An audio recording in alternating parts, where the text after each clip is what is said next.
Bonjour à tous, c'est Sébastien Richard, l'investisseur grand moi. Aujourd'hui dans cette vidéo, nous allons voir comment se constituer une équipe pour avancer dans vos investissements immobiliers. Avant de commencer cette vidéo, n'hésitez pas à vous abonner à ma chaîne YouTube. Ça vous permettra d'être au courant à chaque fois que je mettrai une nouvelle vidéo en ligne. Et en plus de ça, c'est toujours assez encourageant. Donc pour ça, par avance, merci. N'hésitez pas aussi à aller cliquer sur le lien qui va apparaître en haut à droite de cette vidéo pour aller chercher votre cadeau de bienvenue. Comment se constituer une équipe pour aller au plus loin dans vos investissements immobiliers, que ce soit des projets d'immobilier locatif ou des projets d'achat-revente. Tout d'abord, pourquoi se constituer une équipe? Il y avait un vieux proverbe africain qui disait seul on va plus vite, ensemble on va plus loin. Ce proverbe, il est lié à l'intelligence collective. Il démontre que seul, au début, vous allez vite, c'est sûr, sur des projets d'investissement, que ce soit immobilier locatif ou projet d'achat-revente. Vous allez enchaîner un projet, puis deux, et puis à un moment donné, vous allez être bloqué par la fiscalité. Il y a certains domaines où vous ne serez pas expert et vous allez faire peut-être éventuellement des erreurs. Et à un moment donné, vous allez être bloqué, vous ne pourrez plus avancer, soit par la fiscalité ou soit par d'autres choses que vous n'avez pas pris en compte. Voilà.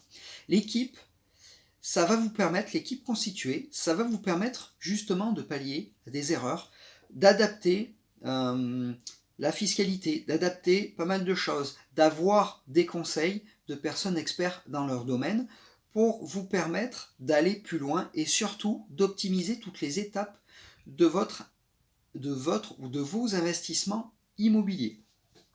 Et ça va être très important pour pouvoir avancer sur la durée. Voilà. Donc, vous l'avez compris, il va falloir se constituer une équipe d'experts en leur domaine. Et oui, si vous vous formez pour être expert dans tous les domaines, il vous faudrait toute une vie.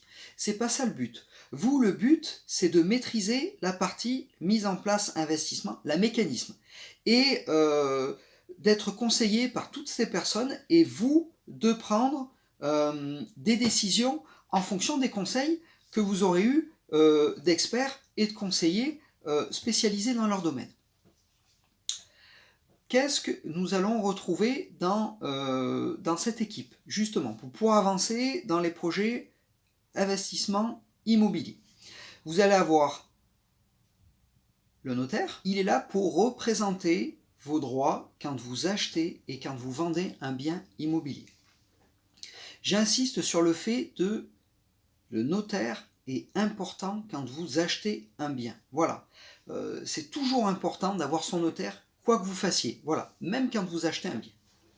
Ensuite, il y a le géomètre. Le géomètre, il est là quand vous avez des projets de division de biens. On va passer sur l'huissier. L'huissier, il est là quand vous avez des problèmes, essentiellement quand vous avez des problèmes avec vos locataires. Voilà, que ce soit impayés ou autre, pour pouvoir lancer les procédures, expulsion et autres. L'avocat. L'avocat, il est là quand vous avez un besoin de conseils sur tout ce qui est droit lié à l'immobilier ou autre, lié à vos investissements immobiliers. Vous avez ensuite l'avocat fiscaliste. Il est là surtout en tant que conseiller, en fonction de vous, ce que vous voulez faire, pour vous conseiller en termes au niveau de la fiscalité, en termes de structure et de statut à adapter en fonction de vous, ce que vous voulez mettre en place au niveau de vos investissements immobiliers. Voilà, parce que vous n'avez pas un seul et même trajet déjà tout fait lié à l'investissement immobilier. Voilà, que vous ayez des projets de location nue, puis à côté des projets de location meublée en longue durée. Vous pouvez très bien avoir aussi des projets de co-living, avoir des projets liés à la location de garage. Donc en fonction de ce que vous allez faire, il n'existe pas une seule et même trajectoire. C'est pour ça que l'avocat fiscaliste est là en fonction de, au fur et à mesure quand vous avancez dans votre projet, il est là pour vous conseiller, pour vous dire bon ben voilà, on peut mettre ça en place, telle structure, on va passer par une SCI, là on va passer par autre chose, pour pouvoir optimiser et pour que vous puissiez surtout toujours avancer et ne pas être bloqué. Voilà. Ensuite, vous avez l'agent immobilier. L'agent immobilier, il est là et il est aussi très important parce qu'avec de bons contacts au niveau des agents immobiliers, vous allez pouvoir des fois avoir des biens qui ne sont pas encore sur le marché de la vente immobilière. Et ça peut être très important. C'est toujours bien d'avoir des contacts avec les agents immobiliers. Ensuite, vous allez avoir l'expert comptable. Oui, l'expert comptable, il va être là en fonction de la structure que vous avez et du statut que vous avez choisi. Il est là pour pouvoir vous mettre en place une niche fiscale. Il est là aussi pour pouvoir vous établir un bilan en fonction de votre statut, de la structure mise en place. Donc voilà, ça va être un élément très important aussi en fonction du statut que vous utilisez. Vous allez avoir les artisans pour les travaux, les petites réparations. Donc que ce soit le plaquiste, l'électricien, le plombier, le carreleur, le charpentier, le maçon. Donc voilà, et il y en a encore pas mal. Ça va être des personnes que vous allez compter quand vous allez faire des travaux. Ensuite, il y a l'architecte d'intérieur, le décorateur. Ça va être des gens qui vont vous permettre de vous donner des solutions, des idées, du conseil pour de l'agencement, que ce soit avant projet, mais aussi dès que les travaux sont finis en termes de déco et autres. Donc ça va être important aussi d'avoir ce genre de conseiller dans son équipe. Et ensuite, en dernier, très important, ah oui, après j'ai fait tout le... Ouais, après j'ai tout fait. Ça va être le conseiller banquier. Ça va être, c'est fait exprès que je termine au niveau de l'équipe avec ce type de conseiller, parce que sans la banque, votre projet n'existe pas. Ça, il faut bien le comprendre.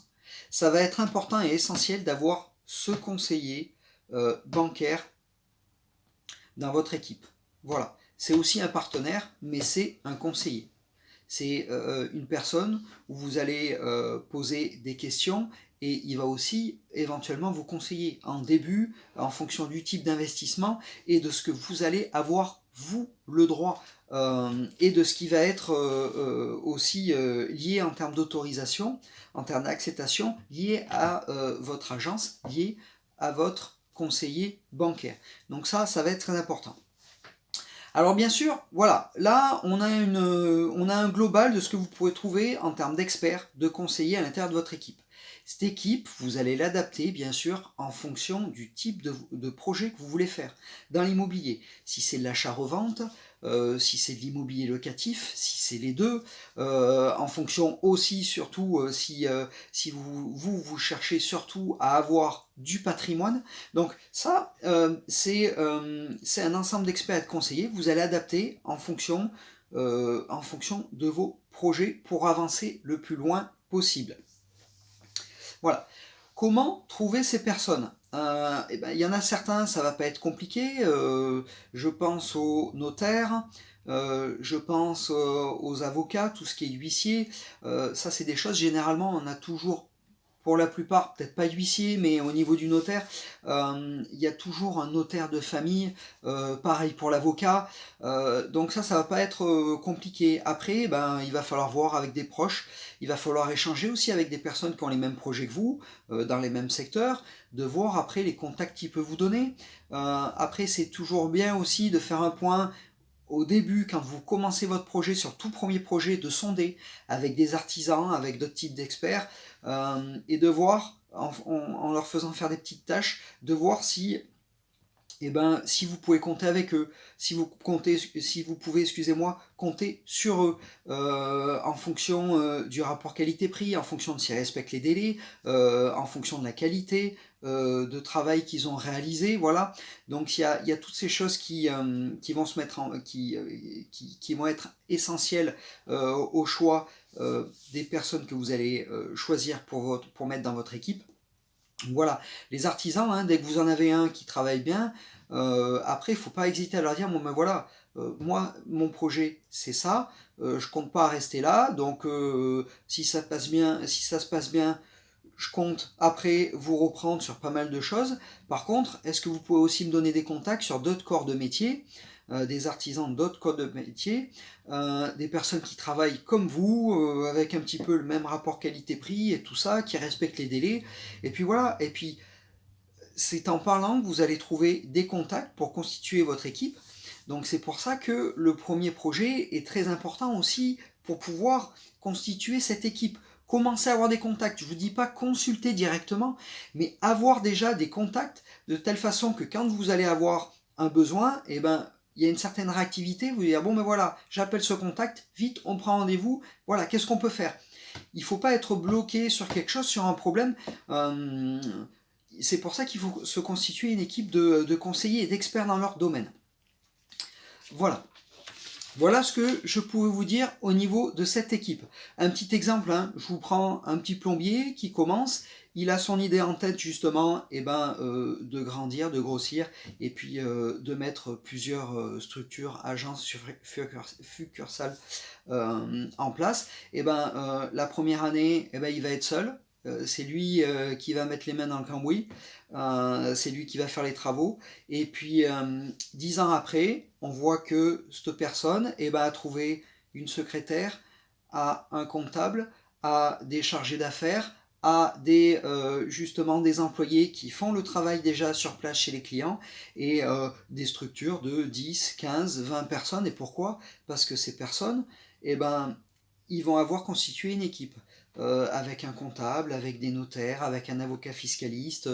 Donc voilà, pour justement avancer, évoluer dans son projet. Voilà.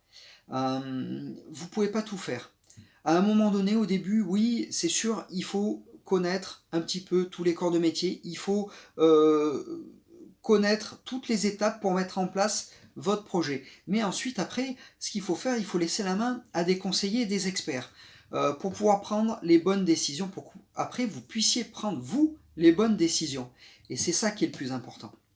Voilà, pour pouvoir avancer. Et à chaque fois, quand vous avez un problème, quand vous êtes face à un obstacle, vous avez votre équipe de conseillers qui est là pour vous conseiller, vous dire, bon ben voilà, on va faire ça comme ça, il faut développer ça, il faut faire une structure comme ça, on va déclarer ça comme ça, pour pouvoir avancer et pour pouvoir aller le plus loin possible. Voilà. J'espère que cette vidéo aura été intéressante pour vous. On se retrouve pour une prochaine vidéo et surtout, croyez en vous et en vos rêves. Bye bye.